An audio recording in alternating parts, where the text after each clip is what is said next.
And now, it's Ultimate Combat Radio with your host, Mike Stidham on 1280 and 97.5. The Zone, brought to you by Aztec Highway, WDFA.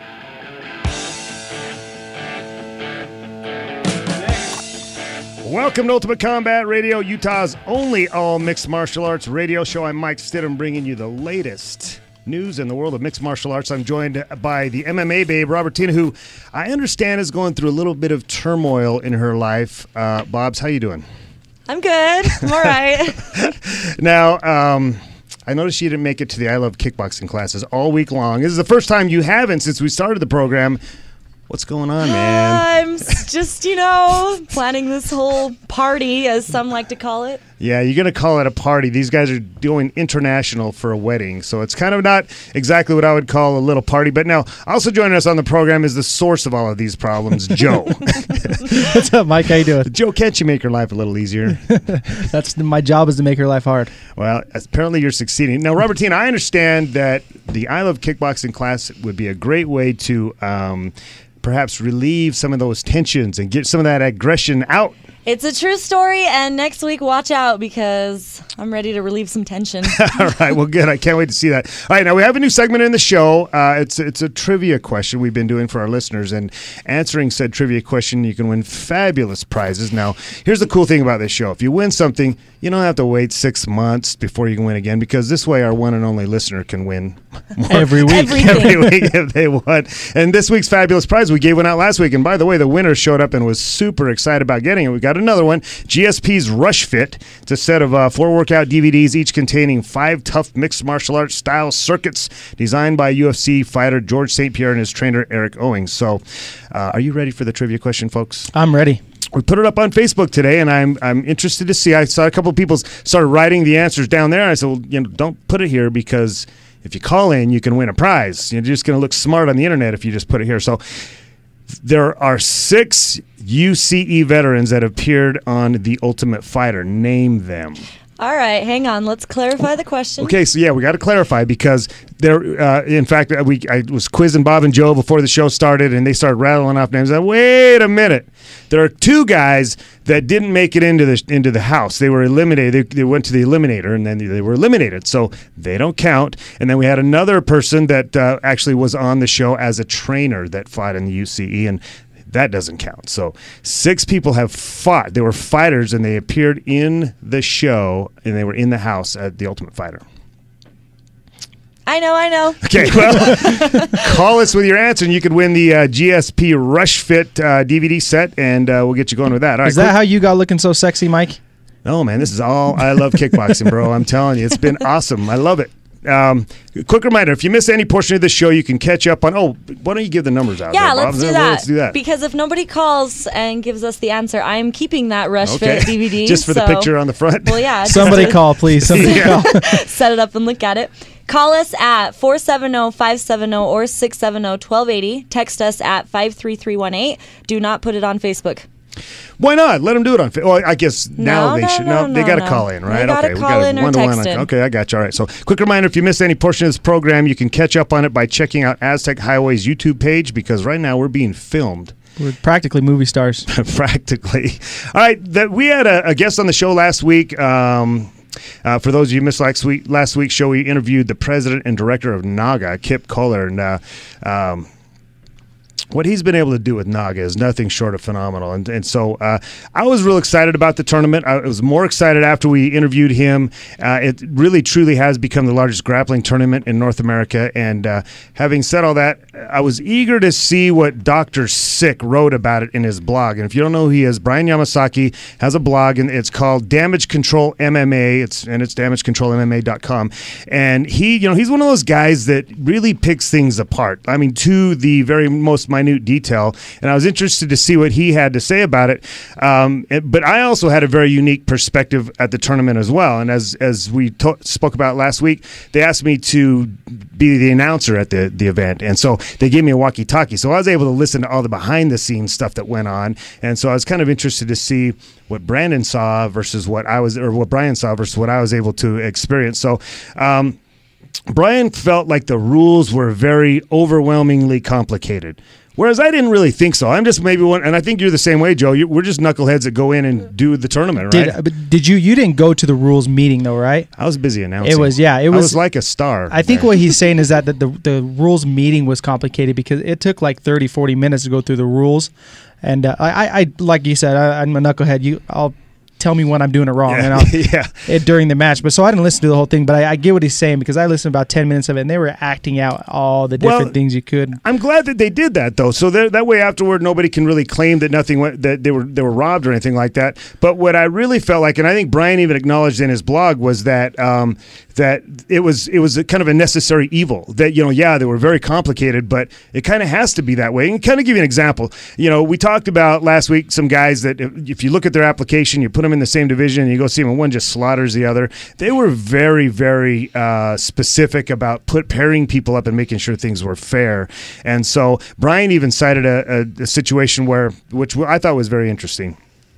He had a kid that had 6 matches and lost all of them, and they ended up giving the kid a sword. At the end of the day, they said, man, that just showed the heart of a warrior. You came out here, you lost so many times, yet you were willing to get back in there and try it again. That is what I think about this organization. They're not so much about trying to get your money out of you. It was trying to make it a good experience for everybody. And I think the reason the kid had so many matches because unless you did 2 or 3 divisions, you didn't have that many matches. The divisions weren't that deep, but they kept putting him in a lower division or with people more his right. They kept scaling down the competition for him, and it just didn't work out at the end of the day. But it's awesome how they'll see if you're just not quite good enough or somebody you're going against is better.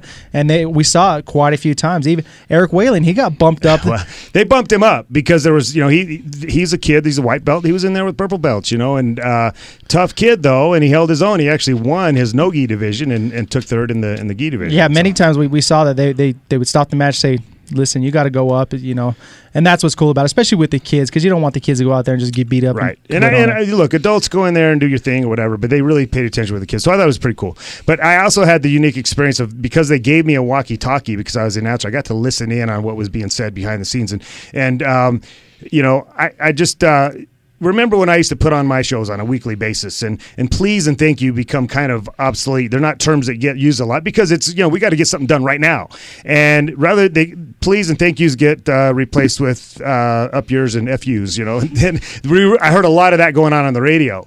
And so, I don't know if a lot of people knew this, but their truck broke down in Wyoming. So they got there, and everything had to be transferred from one truck to the next, and everything was missing or misplaced, and these guys were operating on an hour's worth of sleep. And at the end of the day, I listened to the parents and participants, everybody saying, man, what a professionally run tournament. If they could have heard what was going on behind the scenes, it was madhouse, mayhem back there, but they pulled it off, and it just kind of reminded me of my crew, and we used to put the shows on.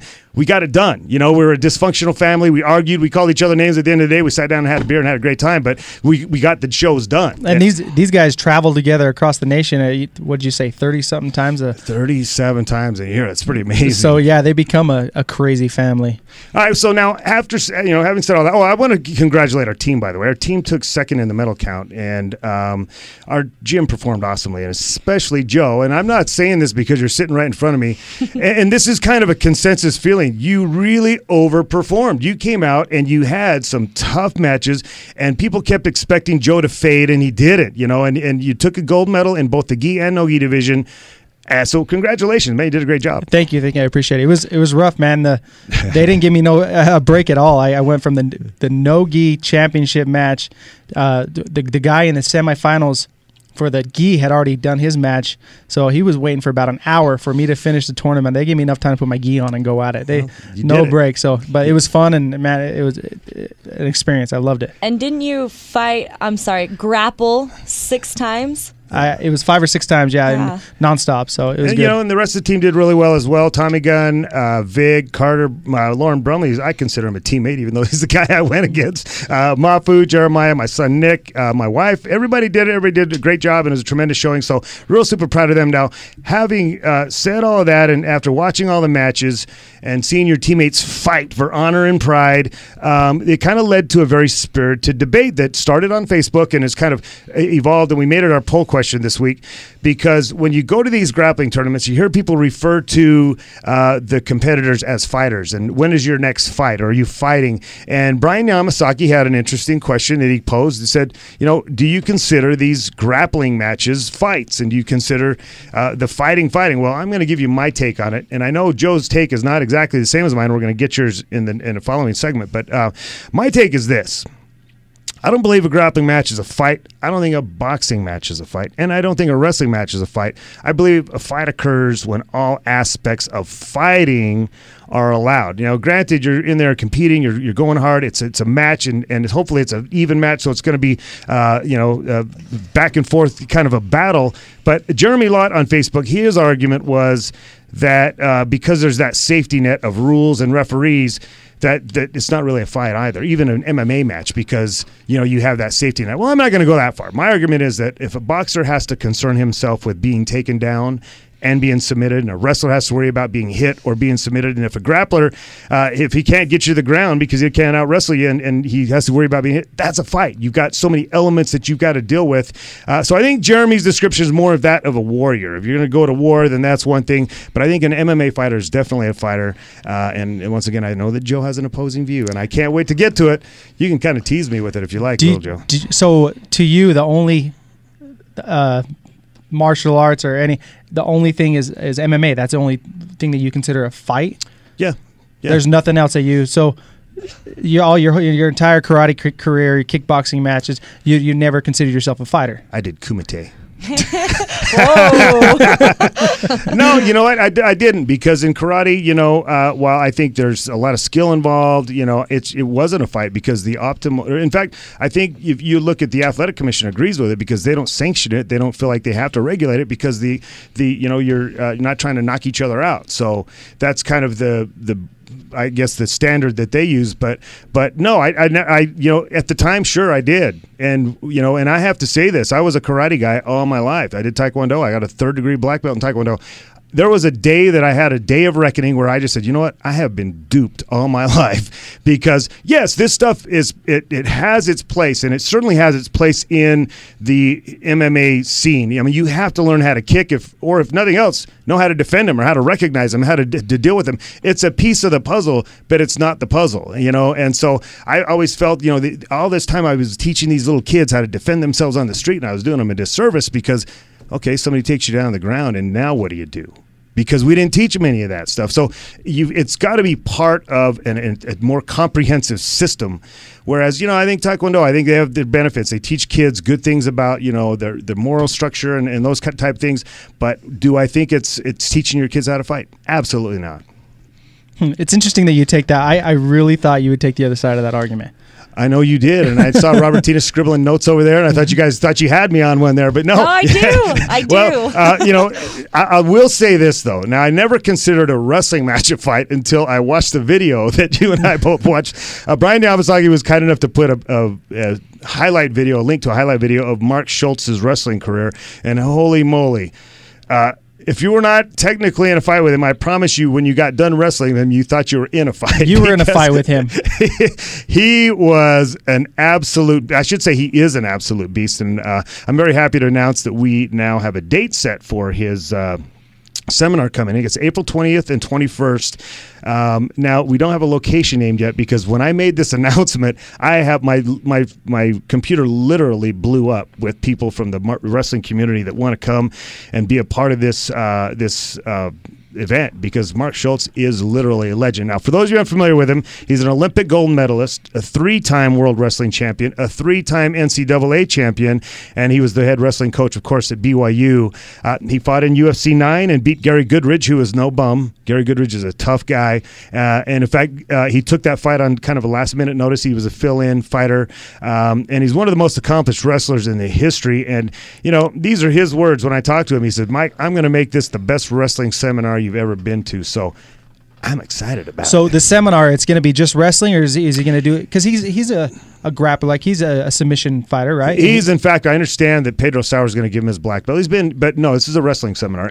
But look, for fighters, this is wrestling for fighting. If you again, go watch the video on YouTube, you'll see what I'm talking about. This guy is a fighting wrestler, if that makes any sense. Yeah, those guys got beat up. Anybody that faced him. So yeah. So now I want you to stay tuned to our Facebook page and then our new website at ultimatecombat.com for details. And I want to mention the website for just a minute because I'm pretty excited about it. We have a new website that's going to be up and running in the next 7 to 10 days, but it's going to have an actual real-time ticker with all of the latest MMA news worldwide. And then, of course, we'll have information about the seminars and things that are going on. And it's a really cool website as well. I'm looking forward to having that being up and running. Now, if that were not enough, UCTC related news, tomorrow night, USA Boxing is going to be doing an event there. Once again, UCTC will play host to another boxing event. Now, we'll be speaking with the promoter of that event, Rick Montoya, after the coming break here in just a few minutes. So stay tuned for that. I understand he has well over 20 bouts lined up. 4 of them are girl bouts.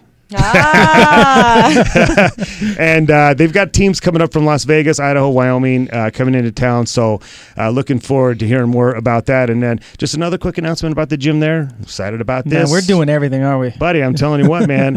Zumba class is starting next week. So in addition to I Love Kickboxing, for your fitness classes, Zumba class will be offered, and I strongly suggest you take advantage of this offer we got going on. For the next 50 students, we're gonna let you in for $50 a month, and then you'll be grandfathered in. You'll never have to pay more than that.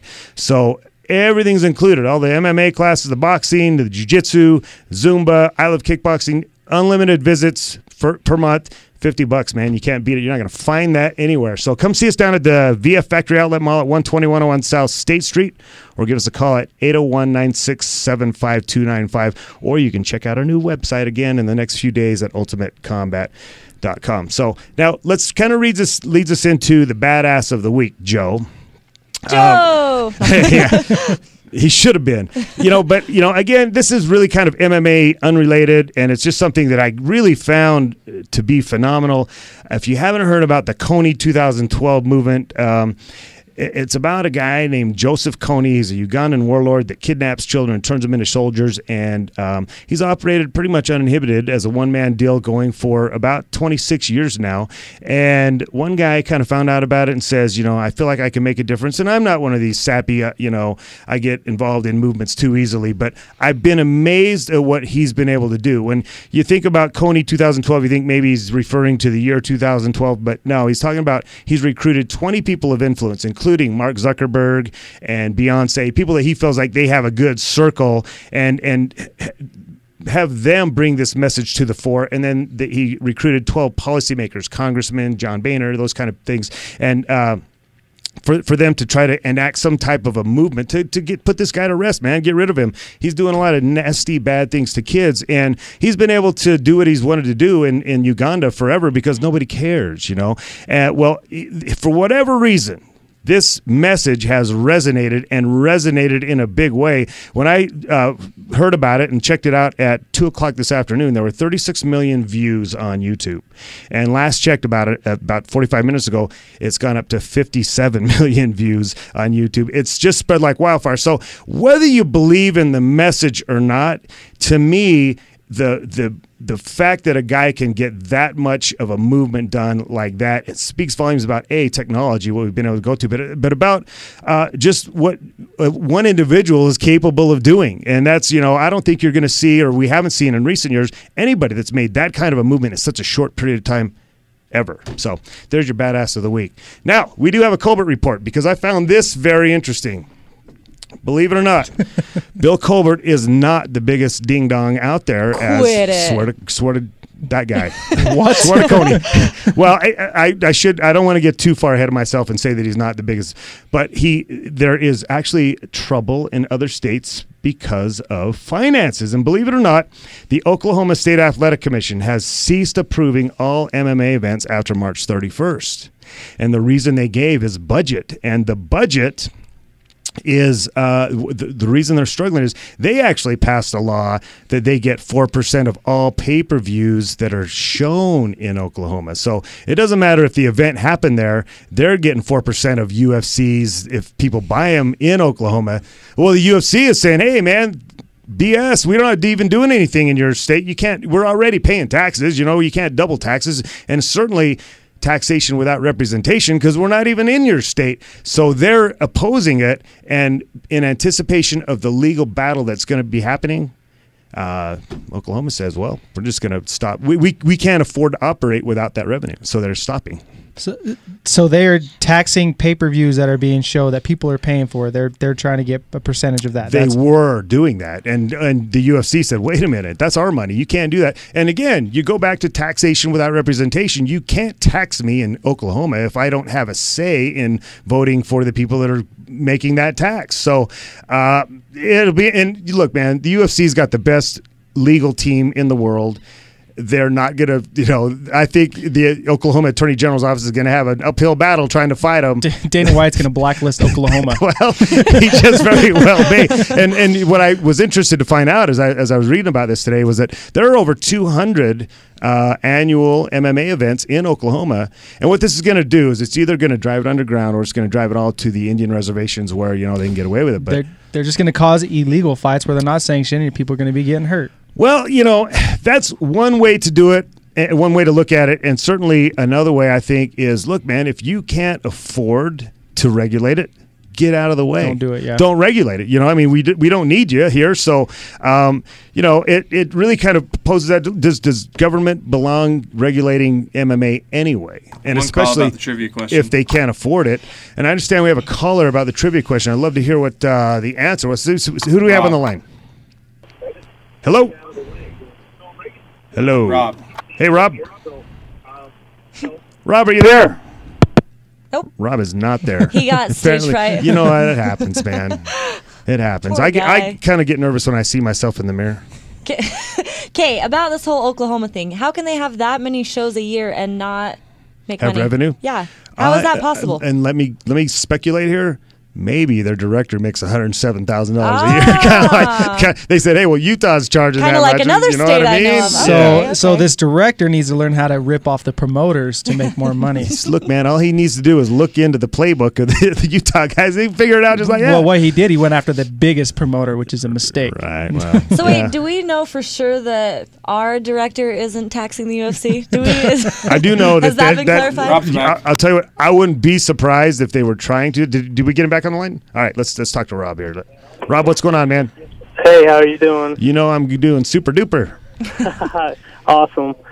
I understand you got an answer to our trivia question. I do. I also kind of know some fighters that actually trained here as well.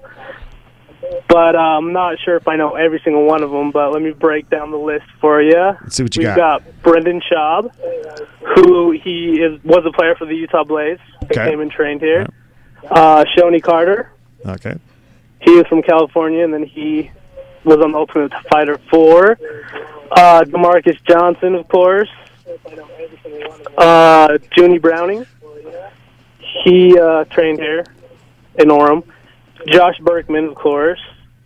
We have Court McGee, Ramsey Nijim, Clay Harbison, Casey Escola, Steven Seiler, Jason Flynn, and then Jeremy Horn trains here, but I don't know if you'd consider that fighting out of Utah.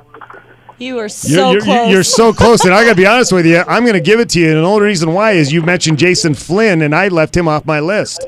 Jason Flynn. Also Brandon Melendez. Yeah, Brandon Melendez. You got it, man. You did name a bunch of them that hadn't. The question was, what they had to have fought in the Ultimate Combat Experience show, and they're actually. I forgot completely about Jason Flynn, and he is definitely one of them as well. So hey, you win, man. What we're gonna do? We're gonna get your information. You got to come down to the Ultimate Combat Training Center to pick it up, though. But thanks for calling in. I haven't been there for a while because I've been slacking. Well, get your stuff together and come on down, man. Of course, man. I don't even think you'll know who this is, do you? No. It's Heavenly Soldier. Oh, hey, man, what's going on there? You haven't been to the gym. Yes. You're right. No, I haven't. We're about ready to send a search posse out for you, my man. I know. I'll be there. Well, at least I know you know how to get there. I do. I showed up today and nobody was there. It was a ghost town. Well, it's because we were here. Well, it was lunchtime, so I know you were out having lunch. I was actually probably getting ready for this show. But, hey, come out to the boxing matches tomorrow night over there. It's going to be a good time. Sounds good. All right, buddy. Thanks, man. All right. Where were we? We need to take a break. I'll tell you what, I've just talked too much. We're going to have to take a break. So we're going to be talking to Rick Montoya about the USA boxing match going on tomorrow night when we come back.